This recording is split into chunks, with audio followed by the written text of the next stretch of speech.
ಭೇಟಿ ಮಾಡೋಕ್ಕಾಗಲ್ಲ, ಹಂಗೆಲ್ಲ ಎಲ್ಲ ಕಡೆನೂ ಭೇಟಿ ಮಾಡೋಕ್ಕಾಗಲ್ಲ ಅಂತೇಳಿ ನಾನು ಭೇಟಿ ಮಾಡೋಕ್ಕೆ ಒಪ್ಪಲಿಲ್ಲ. ಆಮೇಲೆ ನಾಳೆ ಮನೇಲಿ ಬೇಕಾದ್ರೆ ಬರ್ತೀನಮ್ಮ, ಬನ್ನಿ ಟೈಮ್ ಕೊಡ್ತೀನಿ ಭೇಟಿ ಮಾಡಿ ಅಂತ ಹೇಳಿದೆ. ಸೊ ಇವತ್ತು ಟೈಮ್ ಕೊಟ್ಟಿದ್ದೆ. ಪಾಪ ಅವರ ಮಗು ನಮ್ಮ ಸ್ಕೂಲಲ್ಲೇ ನಾನು ಹಿಂದೆ ಸೀಟ್ ಕೊಟ್ಟಿದ್ದೆ. ಅವ್ರ ಮಗುಗೆ ನಮ್ಮ ಸ್ಕೂಲಲ್ಲೇ ಓದ್ತಾ ಇತ್ತು.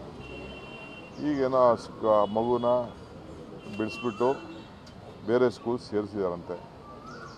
ಈಗ ವಾಪಸ್ ತಿರ್ಗಾ ನಮ್ಮ ಸ್ಕೂಲೇ ಸೇರಿಸ್ಬೇಕು. ಇನ್ನು 14-15 ವರ್ಷ ಅಂತೆ ವಾಪಸ್ಸು ನಮ್ಮ ಸ್ಕೂಲ್ಗೆ ಸೇರಿಸ್ಬೇಕು ಅಂತ. ನಮ್ಮಲ್ಲಿ ಸೀಟ್ ಏನೋ ಕೇಳಿದ್ದಾರೆ, ನಮ್ಮ ಪ್ರಿನ್ಸಿಪಾಲ್ ಏನೋ ಒಪ್ಪಿಲ್ಲ ಅಂತ ಕಾಣ್ತದೆ. ಅದಕ್ಕೆ ಮಗುನ ವಾಪಸ್ಸು ನಮ್ಮ ಸ್ಕೂಲ್ಗೆ ಸೀಟ್ ಸೇರಿಸ್ಕೊಡಿ ಅಂತ ರಿಕ್ವೆಸ್ಟ್ ಮಾಡೋಕ್ಕೆ ಬಂದಿದ್ದರು. ಅವ್ರು ರಿಕ್ವೆಸ್ಟ್ ಮಾಡಿದ್ದಾರೆ. ನಾನು ಪ್ರಿನ್ಸಿಪಾಲ್ಗೆ ಹೇಳ್ತೀನಿ ಅಂತ ಹೇಳಿದ್ದೀನಿ. ಯಾಕೆಂದರೆ ಅಲ್ಲೆಲ್ಲ ಫಾರ್ಮಾಲಿಟೀಸ್ ಇದೆ, ಎಕ್ಸಾಮಿನೇಷನ್ಸು ಮತ್ತೊಂದು ಎಲ್ಲ. ಸೊ ಅದಕ್ಕೆ ಹೋಗಿ ಪ್ರಿನ್ಸಿಪಾಲ್ ಹತ್ರ ಹೇಳ್ತೀನಿ, ಹೋಗಿ ಭೇಟಿ ಮಾಡಿ ಅಂತ. ಯಾಕೆಂದ್ರೆ ನಾನು ಆ ಸ್ಕೂಲ್ ನೋಡ್ತಾ ಇಲ್ಲ. ಈಗ ನನಗೂ ಟೈಮ್ ಇಲ್ಲ. ನಾನು ಒಂದು 17-8 ವರ್ಷದಿಂದ ಆ ಸ್ಕೂಲ್ ಏನಾಗ್ತಾಯಿದೆ ಅನ್ನೋದೆಲ್ಲ ನಮ್ಮ ಮಕ್ಕಳಿಗೆ ಬಿಟ್ಬಿಟ್ಟಿದ್ದೀನಿ. ಎಲ್ಲ ಅವ್ರು ನೋಡ್ತಾರೆ. ಸೊ ಆ ಪ್ರಿನ್ಸಿಪಾಲ್ಗೆ ಭೇಟಿ ಮಾಡೋಕ್ಕೆ ಹೇಳಿದ್ದೀನಿ ನಾನು. ತಿರ್ಗಿ ಎಕ್ಸಾಮ್ ಬರೀಬೇಕು ಮತ್ತೊಂದು. ಯಾಕೆಂದರೆ 14-15 ವರ್ಷ ಅಂದರೆ ಭಾಳ ಸೆನ್ಸಿಟಿವ್ ಏಜ್ ಅದು. ಸೊ ಹೋಗಿ ನೋಡಿ ಅಮ್ಮ ಅಂತ ಹೇಳಿದ್ದೀನಿ.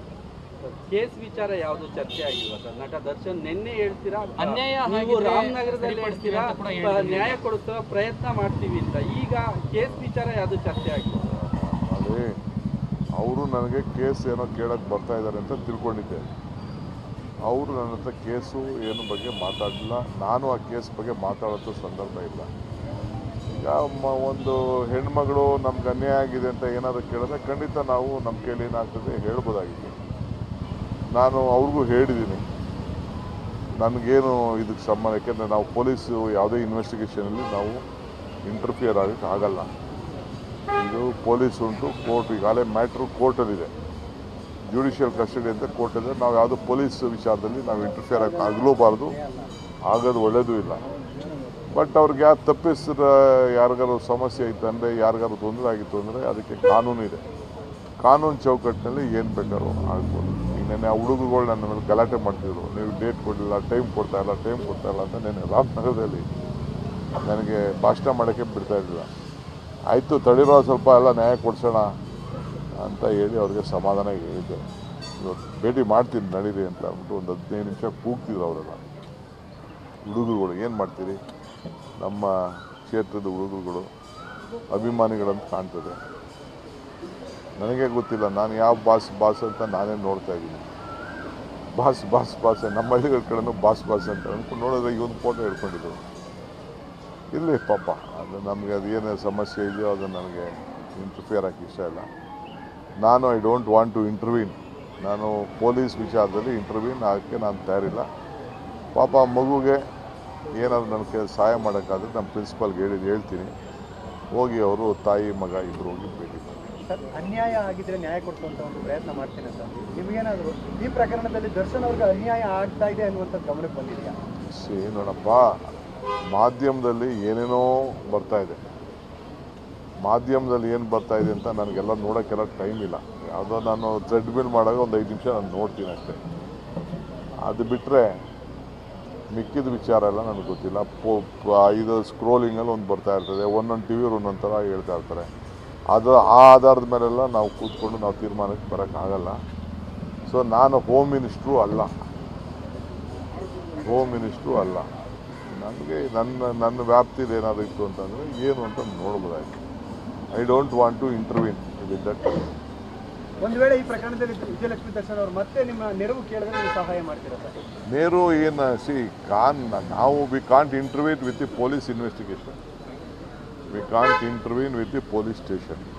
ಈಗ ನಾನು ಅವ್ರು ಬಂದು ನಾನು ಭೇಟಿ ಮಾಡ್ತೀನಿ ಅನ್ನೋರು ನಾನು ಹೆಂಗೆ ನಿರಾಕರಣೆ ಮಾಡಲಿ? Being in public life. ಜೊತೆಗೆ ಆ ಹೆಣ್ಮಗಳು ಬರೀ ನಮ್ಮ ಸ್ಕೂಲ್ ಪಕ್ಕನೇ ಇದೆ. ನಮ್ಮ ಸ್ಕೂಲ್ ಇರೋದು ಅವ್ರ ಮನೆಯೆಲ್ಲ ನಮ್ಮ ಸ್ಕೂಲ್ ಕೆಳಗಡೆನೇ ಇರೋದು. ನಮ್ಮ ಲೋಕಸಭಾ ಕ್ಷೇತ್ರದಲ್ಲೇ ಇರೋದು. ಆ ಮನೆಯೆಲ್ಲ ಇರೋದೆಲ್ಲ ಅಲ್ಲೇ. ಈಗ ನಾನು 100 ಜನ ಬರ್ತಾ ಇರ್ತಾರೆ. ಈಗ ನಾನು ಬಿಟ್ಟು ನೋಡಿ ಇಷ್ಟೊಂದು ಜನ ಬಂದವ್ರೆ. ನಾನು ಅವ್ರನ್ನ ಬೇಡ, ಈಗ ನೀವು ಬಂದಿದ್ದೀರಾ ನಾನು ನೋಡೋಕ್ಕೆ. ಈಗ ನನ್ನ ನೀನು ನೋಡೋಕ್ಕಾಗಲ್ಲ ಅಂತ ತಳ್ಳ ತಕ್ಷಣ DK ದುರಂಕಾರ್ ಇರಲಿ ಭೇಟಿ ಮಾಡಿದೆ ಹೊಂಟೋದ ಅಂತ ನೀನೇ ಹೇಳ್ತೀಯ. ನೀನೇನು ಕಡಿಮೆನಾ ನೀನು? ಇವನೊಂದು ಕ್ವಶನ್ ಕೇಳ್ತಾನೆ. ಸೊ ಭಾಳ ಅಸಭ್ಯದಿಂದ ಮಾಧ್ಯಮದವ್ರನ್ನ ನೋಡಿಕೊಂಡು ಅಂತ ಹೇಳ್ತೀವಿ. ಸೊ ಹಂಗೆ ಏನು ಮಾಡ್ತೀಯ ಪಾಪ ಹೆಣ್ಮಗಳು, ಅವರು ಪ್ರಾಬ್ಲಮ್ಮು, ಫ್ಯಾಮಿಲಿ ಪ್ರಾಬ್ಲಮ್ಮು, ಆ ಮಗು ಪ್ರಾಬ್ಲಮ್, ಎಲ್ಲರಿಗೂ ಮಕ್ಕಳ ದೊಡ್ಡದಲ್ವಾ. ಅಲ್ಟಿಮೇಟ್ಲಿ ನಿಮ್ಮ ಮಕ್ಕಳಾದ್ರೆ ನಮ್ಮ ಮಕ್ಕಳಾದ್ರೇನು ಪಾಪ ಭಾಳ ಮಗು ಎಜುಕೇಷನ್ ಬಗ್ಗೆ ಅವ್ರಿಗೆ ಕನ್ಸರ್ನ್ಡು. ಅಟ್ಲೀಸ್ಟ್ ನನಗೆ ಭಾಳ ಸಂತೋಷ ಏನಾಯಿತು ಅಂದರೆ ಆ ಮಗು ಎಜುಕೇಷನ್ ಬಗ್ಗೆ ಪಾಪ ಭಾಳ ಯೋಚನೆ ಮಾಡ್ತಾರೆ. ಯಾಕೆಂದರೆ ಅವ್ರಿಗೂ ಬೇರೆ ಬೇರೆ ಸ್ಕೂಲ್ಗಳಲ್ಲೆಲ್ಲ ಮಗುಗೆಲ್ಲ ಕ್ವಶನ್ ಮಾಡ್ತಾಯಿರ್ತಾರೆ. ಸೊ ಈ ಮನೆ ಎದುರುಗಡೆ ಹೋಯ್ತಾ ಬರ್ತಾ ಇರ್ಬೋದು, ಅದೆಲ್ಲೋ ದೂರ ಹಾಕ್ಬಿಟ್ಟಿದ್ರಂತೆ ಎಲ್ಲೋ, ನನಗೆ ಗೊತ್ತಿಲ್ಲ ಅದು ಯಾವ ಸ್ಕೂಲು, ಯಾವುದೋ ಸ್ಕೂಲ್ ಅಂತ ಹೇಳ್ತಾಯಿದ್ರು, ಯಾವುದೋ ಒಂದು ಇಂಟರ್ನ್ಯಾಷನಲ್ ಸ್ಕೂಲ್ ಟೈಪ್ ಆಗ್ತಿದ್ರು. ನಮ್ಮಲ್ಲೇ ಓದ್ತಾ ಇತ್ತು. ಲಾಸ್ಟ್ ಇಯರ್ ಅವರು ಸ್ಕೂಲ್ ಬಿಟ್ಟಿರೋದು ಸರ್, ಈ ವರ್ಷ ಅಲ್ಲ. ನಮ್ಮಲ್ಲೇ ಓದ್ತಾ ಇತ್ತು, ನನಗೆ ನೆನಪಿದೆ.